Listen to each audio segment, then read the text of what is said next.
This episode is sponsored by Free Market Kids. Hi, everybody. Welcome to Orange Hatter. Today you'll be listening to part 3 of my conversation with Jacqui. Disappear. It won't fall down, so to speak. Again, my opinion, because of the fact that it's not centralized. It's decentralized. It's all over the world, these rigs. So yeah, some rigs might stop. They might be turned off, but that doesn't mean that the mining verification doesn't continue. That's part of the technical term of mining difficulty. So, they know that they want to have only so many transactions done in a certain time frame. So there's a mathematical precision and calculation that's attached to that. To make it easier for people, again, I wrote a series of fairy tales, the Bitcoin Cinderella, and the second of my book, the Bitcoin Cinderella and the Seven Dwarves, explains what Bitcoin is, explains what mining is, explains what soft and hard forks is through a Snow White fairy tale integrated with Cinderella. And it happens in El Salvador, which is a country that actually has adopted Bitcoin as its currency. So for those that are listening, I definitely suggest that they go over to Amazon and look for the Bitcoin Cinderella and the Bitcoin Cinderella and the Seven Dwarves, which is the second book, because they're fun reads for family, but it also gives you the technical background that you might want to know.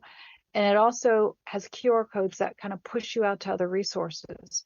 And that's the whole purpose of this series, is to kind of help everyone, adults and kids, understand more about the Bitcoin platform and what's going on the blockchain. So a lot of information.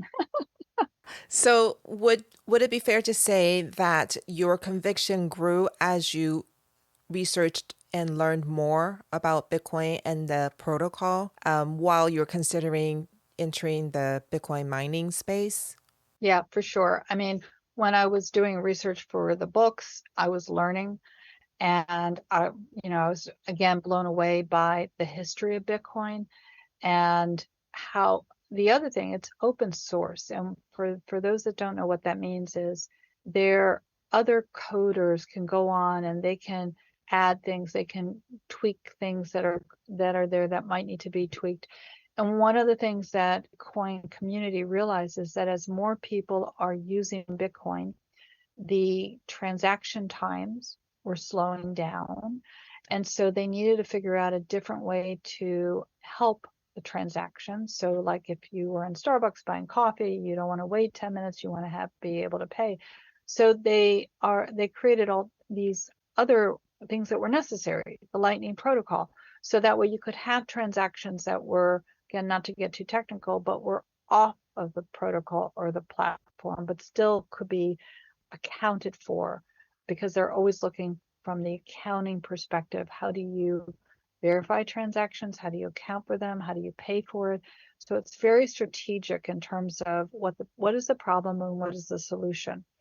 So again, a lot of great things that I was learning, and it made me realize the strength of what Bitcoin is, and it also made me realize, not that the other tokens are weak, because I don't want to say anything negative about that, but it made me realize the security of was created by Satoshi, by the white paper, and by the whole community in terms of where it is now. So that's so my belief just got more reinforced. So as you're researching Bitcoin and becoming more and more involved, did you meet any resistance from your close friend slash family group? Did they think you were crazy? I wouldn't say crazy, but they kind of raised their eyebrows as to why. And again, it was kind of funny as I kept talking about things. I could see the questions in their mind, but then they started to come around.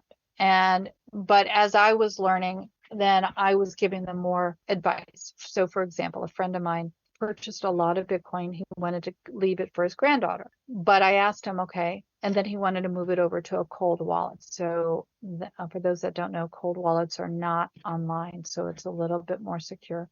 But again, like everything else, you have to protect where your cold wallet is. But so he said he had purchased it. And I said, I said, that's great. I said, where did you buy it? And he told me, and it was a place I hadn't heard, but that's fine. There's a lot of places that I don't know about. I said, how do you access it? He said, well, on my phone with my face, and I said, okay, you've got to change your biometrics there, because if you pass away and you want to leave it for your granddaughter, how is she going to open up your wallet? And he thought, oh yeah. So again, when we're creating some things for others, we're also creating it for ourselves. We understand about security, but we have to think through the process of what's going to happen if we're not around. And that's why I bring up the will again. It's the idea that we're not just doing it for ourselves, we're doing it for our family. So we definitely have to have it be secure, but some of these nuances on our phones and other things, they're not easily accessible if the person's not around. So you just have to think twice about fingerprint, the eyes, the face, that type of thing. Yeah, those features are really convenient until we think about what you just said. What if I'm not there and they need to access this information? For sure. What have you observed in the last 4 to 5 years in terms of Bitcoin adoption, and how, possibly the people who are getting involved may have maybe evolved from the more technical people to the less technical people, especially when it comes to women, because I want to help women understand this technology just enough for them to want to take a little baby step toward it, right? So, what have you observed in terms of changes, and what do you see as the greatest challenge that we have faced in terms of teaching people about Bitcoin, women about Bitcoin? I think the biggest challenge is understanding that it's okay to take control of your own finances or your family's finances. Again, there's all natures, there's all different types of family blends. So, but I we don't as an educator, we teach money in school, but we don't teach about investment or finances. We don't, and not into high school maybe, but not every school. We don't teach about budgeting. We don't teach about the basics. And we might teach about checks, but we don't teach about electronic forms of payment. And we definitely, I don't think, teach about credit cards and and and the risk of debt. And I don't think we teach about, at the young stages, real estate investment. And again, Bitcoin is no different than any other form of financial investment. We need to educate ourselves. There are a lot of resources that are out there now that make it very easy to understand.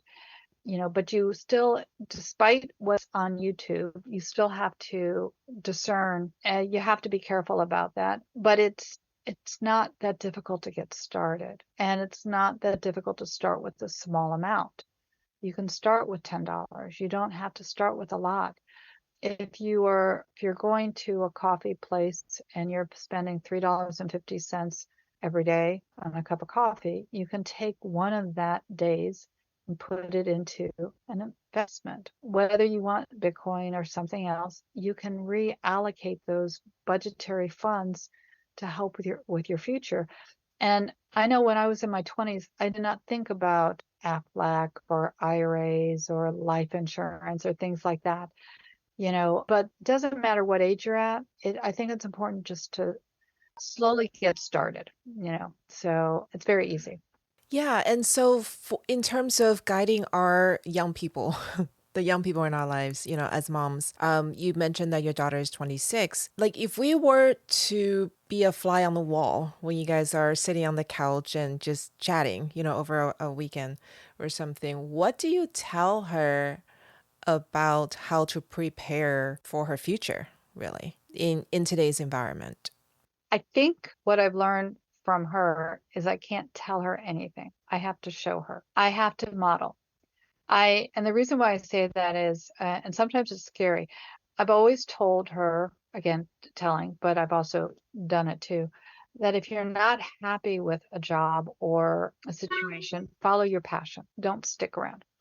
Well, and I've done that because I'm a serial entrepreneur, having a lot of fun with all my different projects.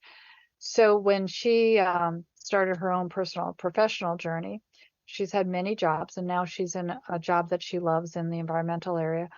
But before that, she had a lot of good jobs, but she also had situations where she wasn't happy. And then all of a sudden, she said, Mom, I just changed. Okay, you have bills to pay.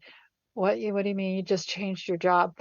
But again, it's the same thing with financial awareness. I don't think that, because basically she was following her passion. She wasn't happy. She left and she went to the next place that made her happier. And I applaud her for that.